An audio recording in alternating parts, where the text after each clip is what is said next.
अस्सलाम वालेकुम नाज़रीन, प्रोग्राम न्यूजीलैंड के साथ मैं हूं आपका मेज़बान मुताहिर जलीस खान। आज बात होगी सिंध के अहम इशूज़ के ऊपर, जो कि आज सिंध असेंबली में वाज़े तौर पे दिखाई दिया। बड़ा मोतबर उस जगह को कहते हैं सिंध असेंबली, जहां पर अवाम के मसाइल को उजागर किया जाता है। मगर क्या अब वहां पर अवाम के मसाइल को उजागर किया भी जा रहा है? क्योंकि जिस तरह हम सूरत हाल देखते रोज़ाना की बुनियाद पर कोई ना कोई नया हंगामा खड़ा किया जाता है। आज हमने देखा वहां पर चारपाई लेकर आ गए, बिस्तर ले आए और वहां पर जनाजा निकालने की, महंगाई की और सूरत हाल के ऊपर तमाम चीजें वट जो बात की गई सिंध असेंबली में, वो सबने देखी। इसको बताने की कोई अब इतनी ज्यादा जरूरत दिखाई नहीं देती। स्पीकर सिंध असेंबली जिन्होंने इस चीज पे काफी पॉइंट उठाए, उन्होंने कहा कि ये अंदर लेकर कैसा है, सिक्योरिटी वाले कहां पर थे, उन्हें भी बुलाया गया, उनकी भी सरजनिश की गई।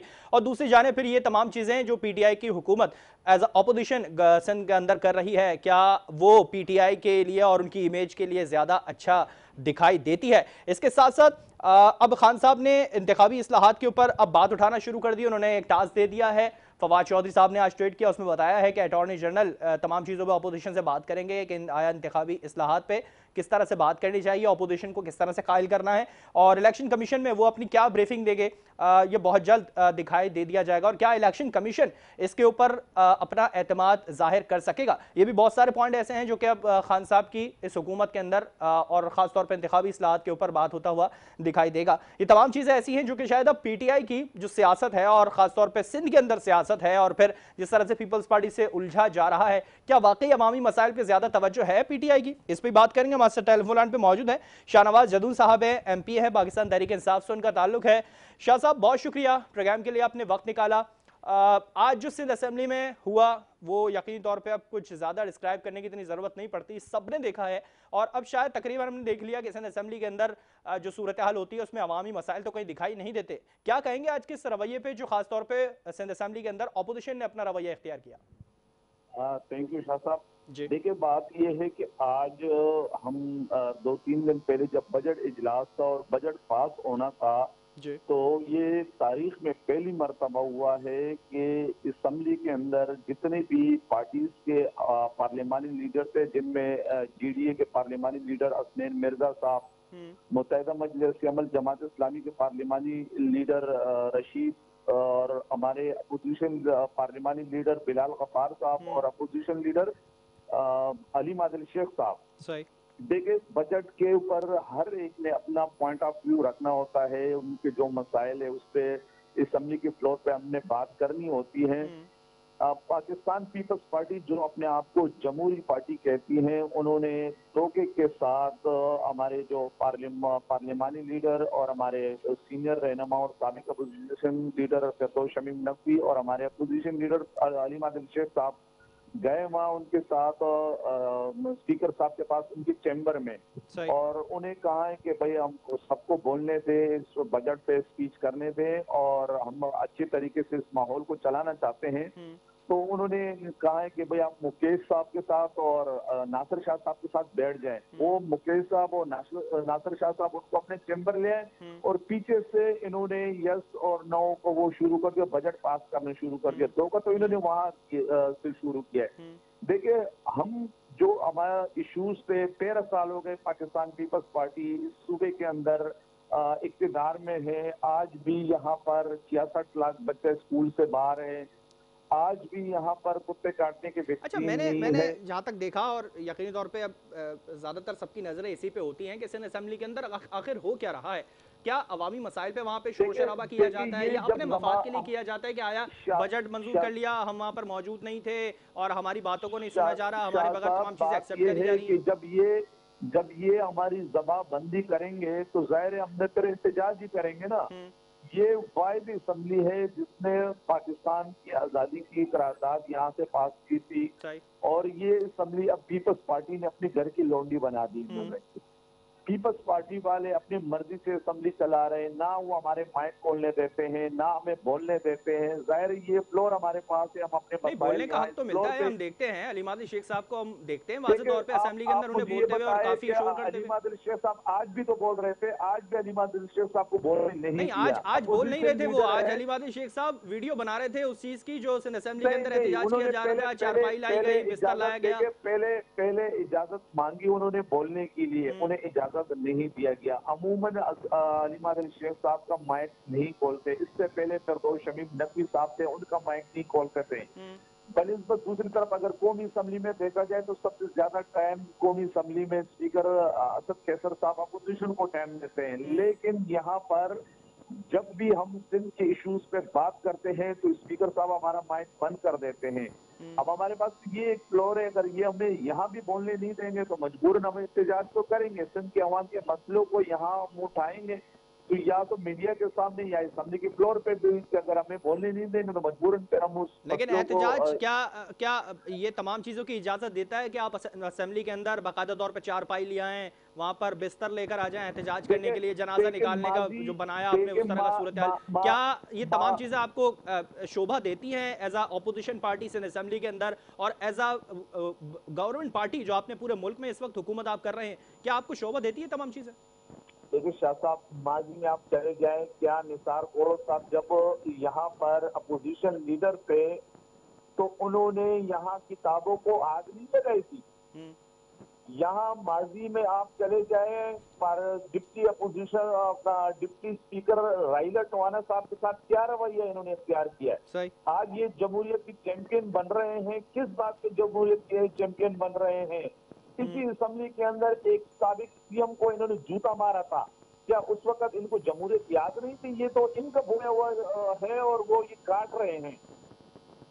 चलें ठीक है, मैं अगर इसी पे बात करूं असेंबली की सूरत हाल के ऊपर, इससे पहले भी हमने मुतादिद बार देखा शोर शराबा होता हुआ, इससे पहले की जो सूरत हाल थी वो भी हमने देखी, मगर जो लोग इस तरह का रवैया इख्तियार करते हैं उनके खिलाफ कोई कार्रवाई नहीं होती।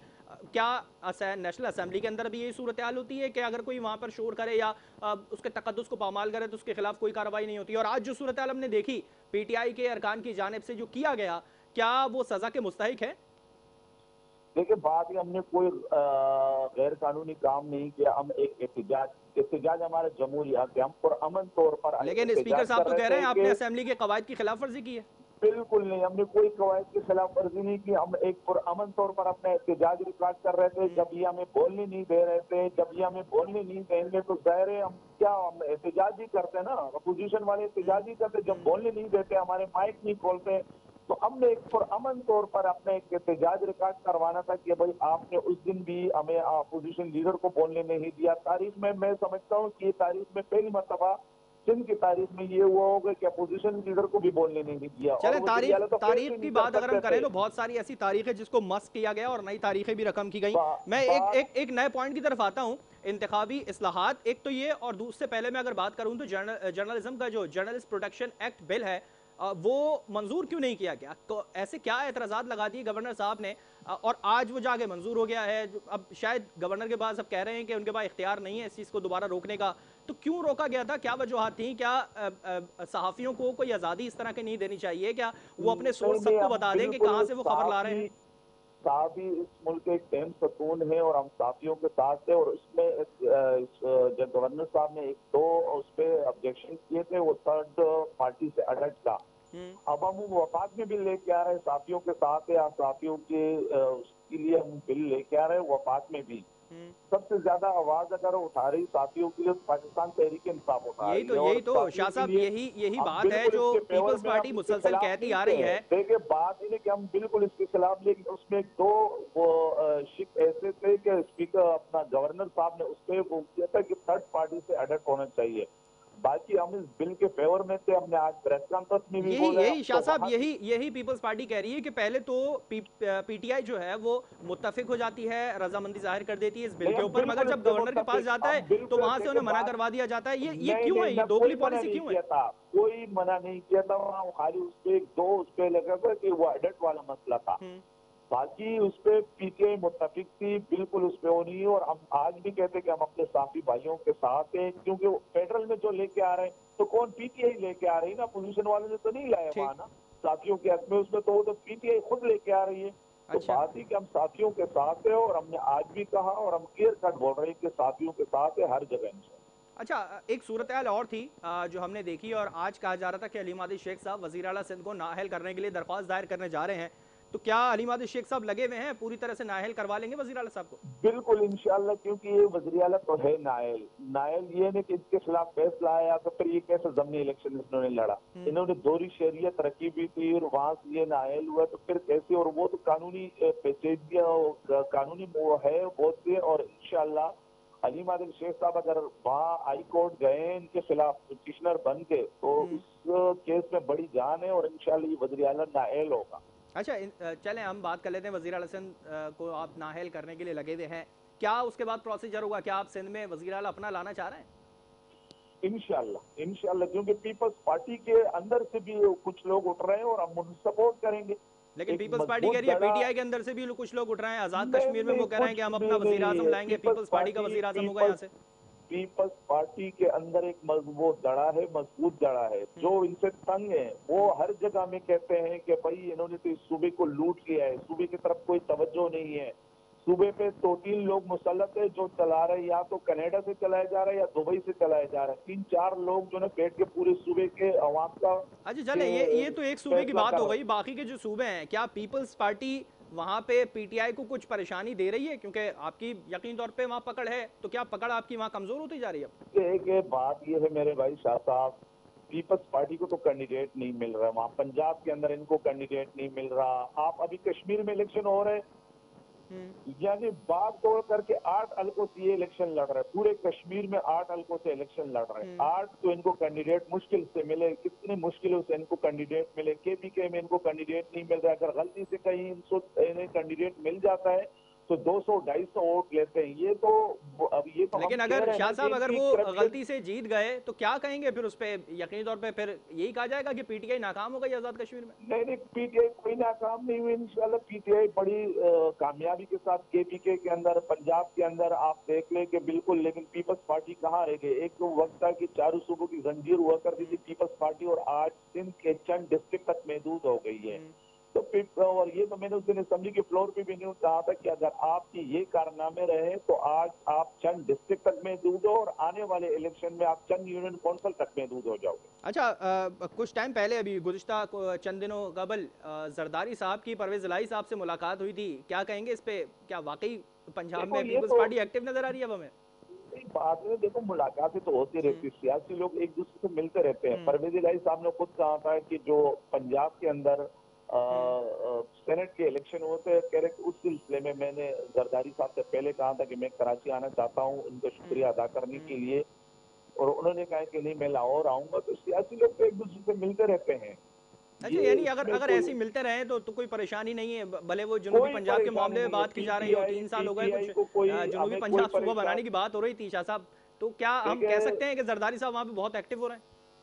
देखिए जुनूबी पंजाब में माशाल्लाह हम बड़े वहाँ एक्टिव हैं। वहाँ हमारी तो अक्सर ज्यादा मेजॉरिटी हमारे पास है। जुनूबी पंजाब का सेक्रेटरिएट हमने कर दिया वहाँ पर, क्योंकि हम खाली कागजों की बातें नहीं करते हैं। बाकायदा सेक्रेटरिएट के लिए हमने अलग फंड रखा, वहाँ के लिए एडीपीज और स्कीमें हमने बाकायदा अलग रखी, और जुनूबी सूबा हम बना के रहेंगे इंशाल्लाह। ये तो हमारे कब बना जुनूबी सकेंगे? पंजाब, यही तो सवाल है शायद, देखिए इसी चीज हमारी को लेके जनूबी जरदारी साहब पंजाब के एक्टिव हुए आवाम वहाँ के पे। साथ बात है, हमने सेक्रेटरिएट बना के दे दिया ना। माजी में तो ये बोलते रहे ना, पाकिस्तान पीपल्स पार्टी भी हुकूमत में थी, फेडरल में भी थी, सूबे में भी थी उनकी गवर्नमेंट, वो नहीं करा के दे सके। मुस्लिम लीग नून खाली अपने वोट के लिए इस्तेमाल करते रहे। तो बाकायदा हम ये तो मतलब पीटीआई जाते जाते करा देगी कुछ ना कुछ वहाँ पर? इंशाल्लाह इंशाल्लाह हम सुबह ये जुनूबी पंजाब के आवाम के साथ हमारा वादा है, और इंशाल्लाह हम अपने वादा को निभा के दें इंशाल्लाह। अच्छा, क्या कहते हैं अगले इलेक्शन के हवाले से? कराची में काफ़ी मजबूत पीपल्स पार्टी NA 249 से भी जीत गई, तो क्या अब अगला कोई स्टांस है, कोई नया कोई पैतरा लाया जा रहा है पीटीआई की जानिब से? काफ़ी बड़े बड़े हमने देखे थे जब कंटेनर पर ऐलानात थे, वो ऐलानात कुछ हुए नहीं, यूटर्न्स वहाँ पे देखे गए खान साहब के काफ़ी ज़्यादा। और अब जो सूरत हाल है उस पर खान साहब को क्या मज़ीद कोई ऐलान करने की, कोई मज़ीद पेशगोई करने की या कोई नया यूटर्न दिखाने की ज़रूरत पड़ेगी? नहीं बिल्कुल, देखे मेरे भाई, जिस हालत में हमें मुल्क मिला था और आज हम नहीं कह रहे हैं, हमारे मुखालिफिन भी कह रहे हैं, और हर जगह से जो रिपोर्टें आ रही हैं बेहतर रिपोर्टें आ रही हैं। पाकिस्तान एक्सपोर्ट भी बढ़ रही है, रिजर्व भी बढ़ रहे हैं। और हर शुबे में तरक्की कर रहा है पाकिस्तान। कर्ज तो भी बढ़ रहा है, इंशाअल्लाह महंगाई भी बढ़ रही है, आटे चीनी देखिए का बात बहरान बढ़ता जा रहा है, ये भी तो चीजें बात बढ़ रही है नहीं, सर। कोई वो नहीं, ये तो खाली ये जो एक माफिया वो लगे हुए हैं हमारे में, लेकिन बेहतरी की तरफ जा रहे हैं। आज आप देख ले, आप रिजर्व देख ले, आज पोर्ट देख ले, हर तो इंशाअल्लाह हम तरक्की की तरफ जा रहे हैं और 2023 में भी पाकिस्तान तहरीक इंसाफ की गवर्नमेंट बनेगी। चलिए ठीक है, ये बहुत शुक्रिया इंशाअल्लाह शाहनवाज जदून साहब, आपने प्रोग्राम के लिए वक्त निकाला। 2023 की हुकूमत के लिए बड़े मुतमईन हैं, मगर एक तरफ महंगाई बढ़ती जा रही है, चीनी आटे का बहरान बढ़ता जा रहा है, माफियाज अभी तक सरगर्म है। खान साहब का बहुत बड़ा दावा था कि 100 दिन के अंदर करप्शन खत्म करना है। क्या वो 100 दिन अभी तक पूरे नहीं हुए? क्योंकि 3 साल तो हो चुके हैं और खास तौर पे करप्शन का कहीं कोई नामो निशान जो है वो खत्म होता हुआ दिखाई नहीं दे रहा। और जिस तरह से अब जुनूबी पंजाब का मामला, वो पीटीआई का मंशूर था, वो भी कहीं पूरा होता दिखाई नहीं दे रहा। जरदारी साहब बड़े एक्टिव हुए जुनूबी पंजाब के मामले पे, और पीपल्स पार्टी जो सिंध के अंदर अपनी सियासत दिखा रही है, और अब ऑपोजिशन ने जो आज रवैया इख्तियार किया वो सिंध असेंबली के अंदर, वो भी अब स्पीकर साहब कह रहे हैं उसके हवाले से कार्रवाई तो यकीनी तौर पर बनती है, क्योंकि असेंबली के कवायद की खिलाफ वर्जी की गई और जो अपोजिशन लीडर थे वो वहां पर मना करने की जगह वीडियो बनाते रहे। तमाम क्या सूरत है, इस पर मजीद बात करेंगे, ब्रेक के बाद हमारे साथ रहेगा।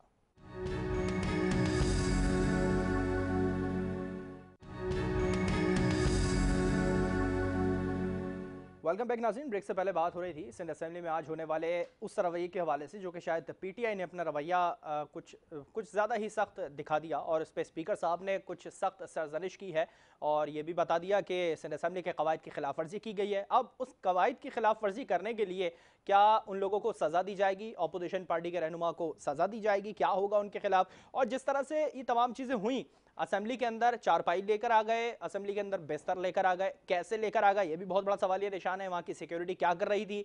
क्या ये तमाम चीज़ें वहाँ पर लाना इतना आसान है? तो कोई भी वहाँ पे मशकूक शख्स अंदर दाखिल हो सकता है। ये बहुत सारी चीज़ें ऐसी हैं जो कि अब सिंध असेंबली की कारकर्दगी के ऊपर भी सवालात उठाती दिखाई दे रही हैं। इसी पर मजीद बात करेंगे। हमारे टेलीफोन पर मौजूद है कासिम सिराज सुमरो साहब है, MPA पाकिस्तान पीपल्स पार्टी से उनका ताल्लुक है। कासिम साहब, बहुत शुक्रिया प्रोग्राम के लिए आपने वक्त निकाला। क्या कहेंगे आज जो सिंध असेंबली में हुआ और अपोजिशन ने जो रवैया इख्तियार किया, और अब सिंध हुकूमत की जो अब ड्यूटी बनती है खासतौर पे स्पीकर साहब की, वो कार्रवाई करने के मजाज हैं, तो क्या होगा कुछ ऐसा?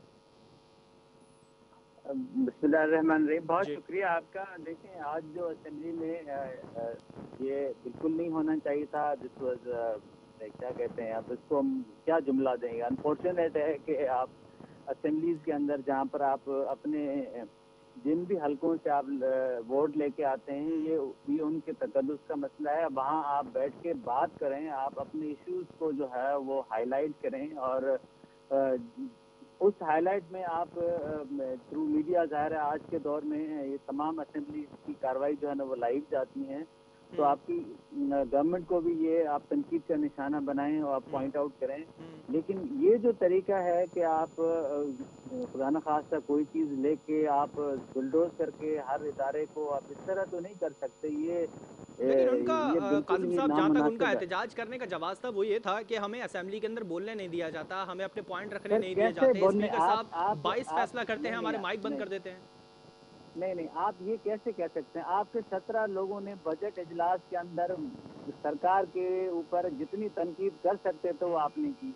अब ये आप लोगों का और जो है एक दूसरी आपकी इत्तेहादी मुत्तहदा के दरमियान का था ना कि जी हमने तो आप उनको भी रिक्वेस्ट की कि आप आएँ, बजाय इस तरह से एहतजाज करने के कि जी आप बैनर लेके खड़े हो जाएं और जो भी ट्रेजरी साइड का बंदा चीज करे तो आप उसको डिस्टर्ब करें, आप नारेबाजी करें, आप बुलेटबाजी करें। आपको बजट नहीं मंजूर, आपको बजट की स्कीम के ऊपर जो है वो तनकीद करने का हक है। आप अपना माइक यूज करें, आपको जो बोलना है। सरकार आपको, स्पीकर साहब ने आपको टाइम दिया, एक दफा नहीं दूसरा रिक्वेस्ट की। फिर हमने लीडर ऑफ द अपोजिशन से रिक्वेस्ट की कि आप अपने साथ जो आपकी मुत्तहदा जमात है, आपका अपोजिशन के जो भी रुकन है, आप उनके साथ बैठे, हम आपको पूरा मौका देते हैं, हमने आपको टाइम दिया है। नहीं, वो तो बैठ रहे हैं, अपनी इत्तेहाद के साथ बैठ रहे हैं, और उन्होंने अपने इत्तेहाद के साथ भी कुछ नाराजगी का इजहार किया कि कभी कुछ कहते हैं, कभी कुछ कहते हैं। मैं ये जानने की कोशिश कर रहा हूँ कि यकीनी तौर पे जब बजट इजलास होता है या बजट पेश किया जा रहा था, उस वक्त यकीनी तौर पे शोर शराबा होता है। हर दफ़ा के बजट में हमने देखा वही सूरत हाल नेशनल असेंबली में होती है, वही हमने सिंध असेंबली के अंदर भी देखी, और वही दीगर असेंबलीज के अंदर भी जो हो चुकी है वो हम वाज़े तौर पर देख सके हैं। इस दफ़ा जो हमने सिंध असेंबली के अंदर देखा, अपोजिशन ने काफ़ी एतराज़ात दिए थे, रुकवाया बजट को।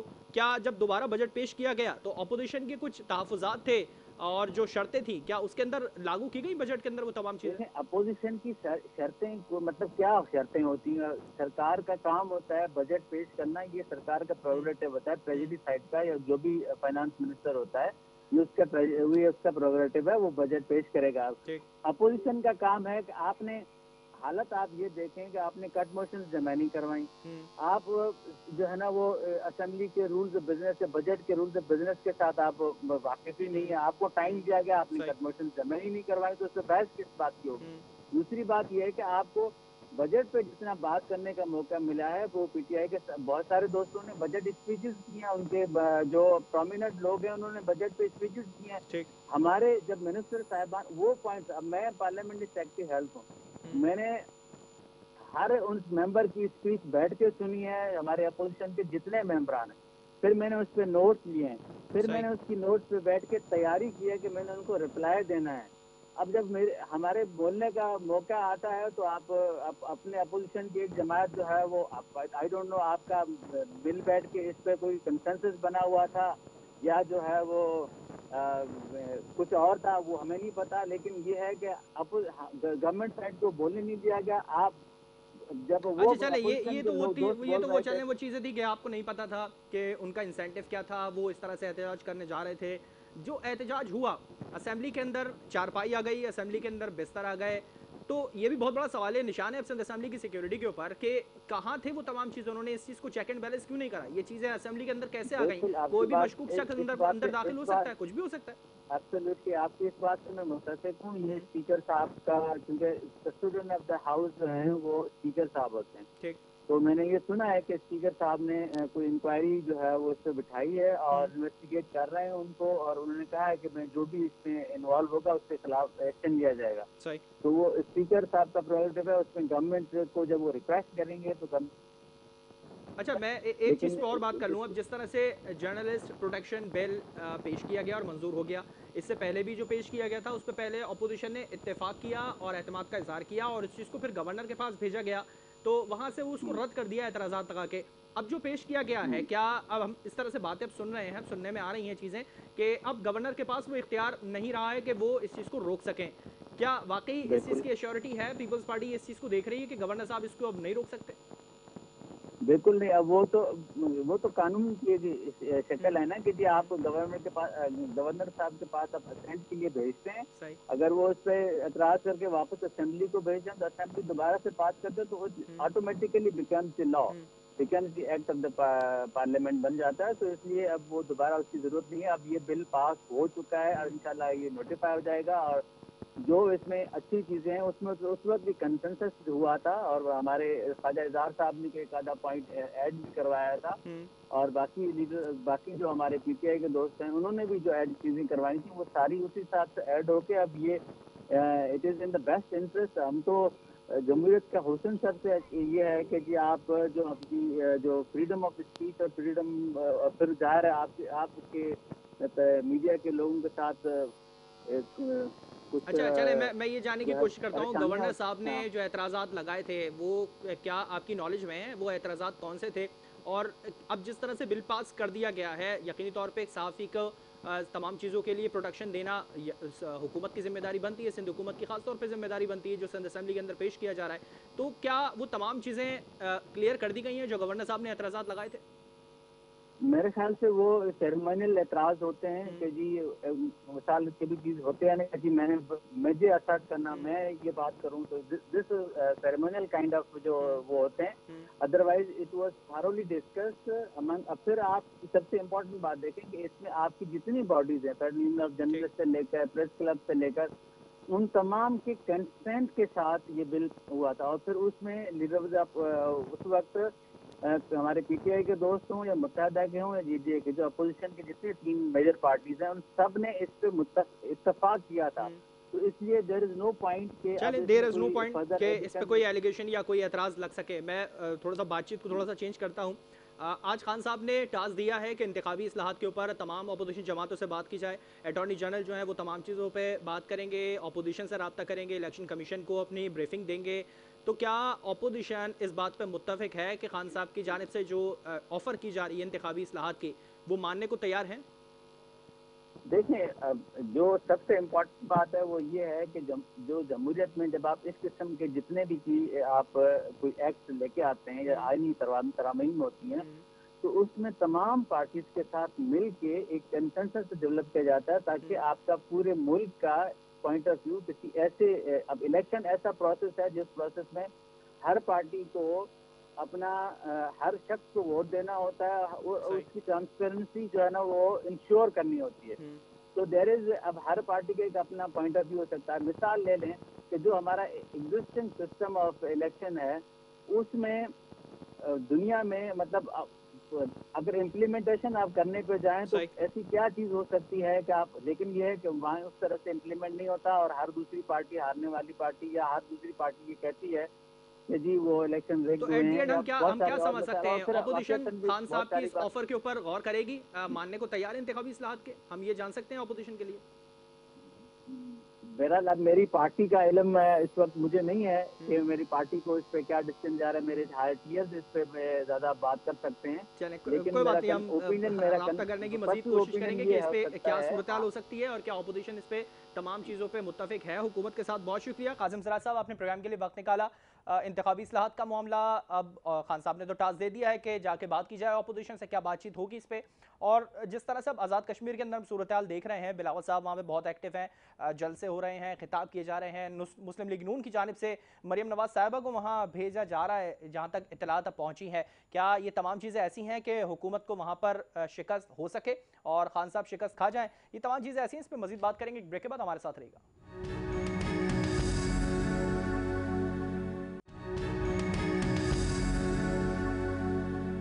वेलकम बैक नाज़रीन। ब्रेक से पहले बात हो रही थी सिंध असेंबली की आज की सूरत हाल के ऊपर और ख़ासतौर पर इंतखाबी इस्लाहात जो खान साहब ने टारगेट दे दिया है अपनी हुकूमत के वज़रा को कि जाएँ बात करें अपोजिशन से और तमाम चीज़ों पे बात करें। अब उस इंतखाबी इस्लाहात के अंदर आखिरकार है क्या?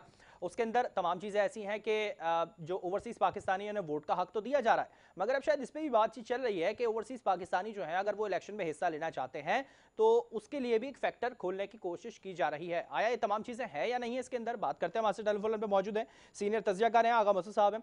आगा साहब बहुत शुक्रिया प्रोग्राम के लिए, आपने वक्त निकाला।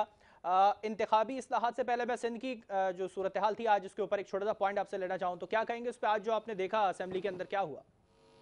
देखिए, मैं आपसे बताऊं कि देखिए, एक तो जो भी असेंबली में हो रहा है, चाहे वो सूबाई असेंबली में हो चाहे कौमी असेंबली में हो, ये निज़ाम की नफी है। यानी एक ऐसे निज़ाम कि जिसमें आवाम की बहबूद और फलाह होनी चाहिए, वो नज़र नहीं आता। और ये जितने भी लोग हैं जो आपस में एक दूसरे के दस्तों गिरेबां हैं, वो actually they are not sincere with Pakistan, they are not sincere with the people of Pakistan. वरना ये जो सूरत हाल है, देखिए, हिज़्ब इख्तिलाफ हिज़्ब इख्तिलाफ जो होती है गवर्नमेंट इन वेटिंग होती है, ठीक है, गवर्नमेंट वेट। लेकिन हिज़्ब इख्तिलाफ का अपना भी रोल क्या था, हम टफ टाइम देंगे, हम ये नहीं कर देंगे, पूरा बजट जो है चला गया। फिर तो मैं ये कह रहा हूँ कि ये सिर्फ अपने आप को अखबारों में जिंदा रखने वाली बात है, वरना अमली तौर पर हम तो नहीं देख रहे कि हिज़्ब इख्तिलाफ का कोई ज्यादा कारनामा हो।